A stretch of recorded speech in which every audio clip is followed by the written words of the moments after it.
సుమన్ టీవీలో మీ personal and business promotions కోసం కింది నెంబర్కి కాంటాక్ట్ చేయండి. అమాయక యువతులే అతని టార్గెట్. పెళ్లి పేరుతో యువతులకు వల వేయడం అతనికి వెన్నతో పెట్టిన విద్య. మొదట తీయని మాటలతో అమ్మాయిలకు దగ్గరవుతాడు. నువ్వంటే నాకిష్టం అంటూ లేనిపోని ఆశలు కలిగించి ప్రేమలోకి దించుతాడు. ఇలా ఒకరు కాదు, ఇద్దరు కాదు, ఏకంగా నలుగురు అమ్మాయిల జీవితాల్ని నాశనం చేశాడు ఓ ప్రబుద్ధుడు. ఒకరికి తెలియకుండా మరొకరిని పెళ్లి చేసుకుని కన్నవాళ్లకి కడుపు కోత మిగిల్చాడు ఓ నిత్య పెళ్లి కొడుకు. తాజాగా ఈ ఘటన వరంగల్లో జరిగింది.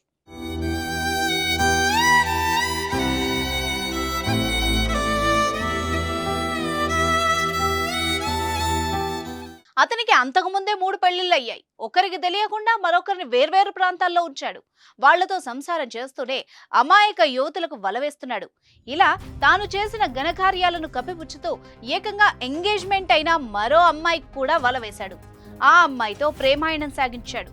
నువ్వంటే నాకిష్టమని మాయమాటలు చెప్పాడు. ఆ మాటలు నమ్మిన ఆ యువతిని ఇంట్లో ఎవరికీ తెలియకుండా తీసుకెళ్లిపోయాడు.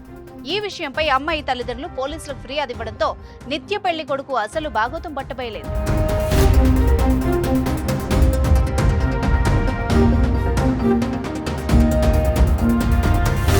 వరంగల్ జిల్లా సుందరయ్య నగర్ కు చెందిన రాజేష్ హైదరాబాద్ లో కొంతకాలంగా కార్ డ్రైవర్ గా పనిచేస్తున్నాడు.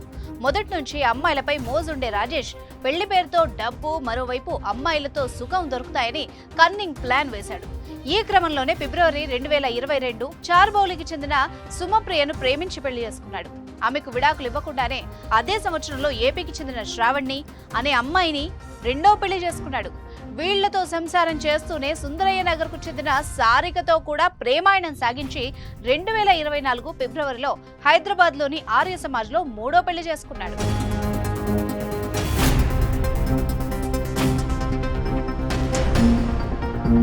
ఇలా ముగ్గురిని పెళ్లి చేసుకున్నా కానీ రాజేష్ కి అమ్మాయిలపై ఇంకా మోజు తీరనే లేదు. మరో అమ్మాయికి గాలం వేశాడు. కరుణ అనే యువతిని బుట్టలో వేసుకుని ఆమెతో చెట్టాపట్టాలేసుకుని తిరగడం మొదలు పెట్టాడు.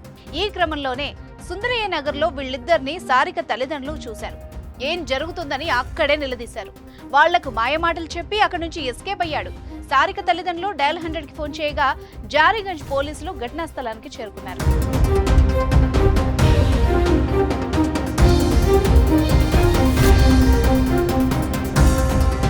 సారిక తల్లిదండ్రులు ఇచ్చిన ఫిర్యాదు మేరకు కేసు నమోదు చేసుకుని దర్యాప్తు చేస్తున్నారు పోలీసులు. అయితే ఎవరికి విడాకులు ఇవ్వకుండానే నలుగురు అమ్మాయిల జీవితాలతో ఆడుకుంటున్న రాజేష్ ని అరెస్ట్ చేసి కఠినంగా శిక్షించాలని తల్లిదండ్రులు వేడుకుంటున్నారు. ఇలాంటి వ్యక్తుల పట్ల అమ్మాయిలు జాగ్రత్త వహించండి. ప్రేమ పేరుతో నమ్మించి మోసం చేస్తారు. ఇష్టపడ్డ వ్యక్తి గురించి పూర్తి వివరాలు తెలుసుకోండి. అంతేకాని ఇలాంటి మాయగాళ్ల చేతిలో పడి బంగారు జీవితాన్ని నాశనం చేసుకోకండి. So be careful.